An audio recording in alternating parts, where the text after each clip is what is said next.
Déjà, on peut voir qu'il y a des termes qui mettent plus ou moins de temps à s'inscrire dans la langue française, plus ou moins de termes qui arrivent à être identifiés par les Français. Le terme ubérisation a connu une notoriété, une croissance de notoriété absolument considérable, tant et si bien qu'aujourd'hui, quand on parle du terme ubérisation, près de 75% des Français en ont entendu parler et puis sont capables même de dire quelque chose. Alors évidemment, ça renvoie à Uber, on s'en doute, mais également à tout ce qui peut avoir trait au taxi, au transport de manière générale,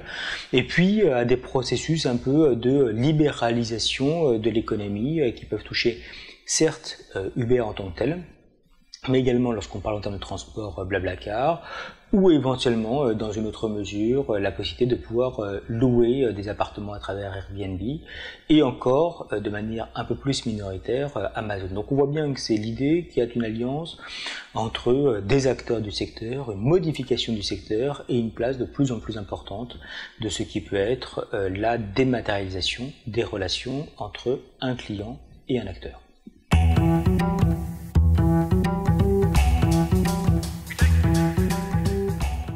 Alors, outre Uber, effectivement, il y a des entreprises type Blablacar, type également Airbnb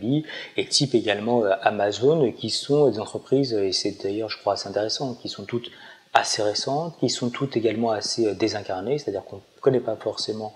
les présidents ou les représentants de chacune de ces entreprises. On voit bien d'ailleurs que ce sont des entreprises qui s'inscrivent dans des métiers qui existaient préalablement ou à travers des pratiques qui pouvaient exister avant même qu'ils n'arrivent sur ce marché, comme la location par exemple de logements ou la possibilité de pouvoir emprunter ou faire du covoiturage. Ce qui est assez frappant également, c'est que tout ce qui peut avoir trait à des échanges qui sont des échanges actuels, type Facebook, type LinkedIn, type également Twitter, ne sont pas mentionnés comme faisant partie de l'ubérisation parce qu'on est dans des relations qui sont des relations non marchandes.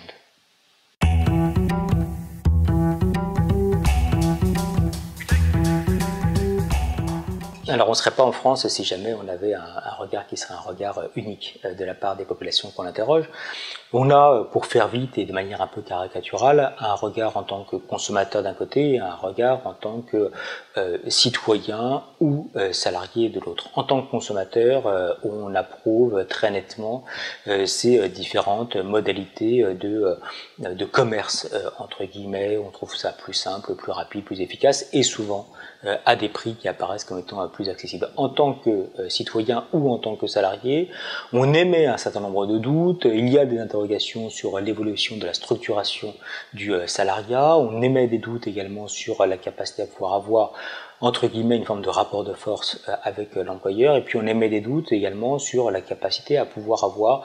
une pérennité dans le temps de son contrat de travail. On sait, on l'a vu récemment, que les Français sont extrêmement attachés au CDI, au contrat de travail sur le long terme, et l'ubérisation de la société ou l'ubérisation des contrats de travail, mais en l'état actuel des choses, les Français en tension.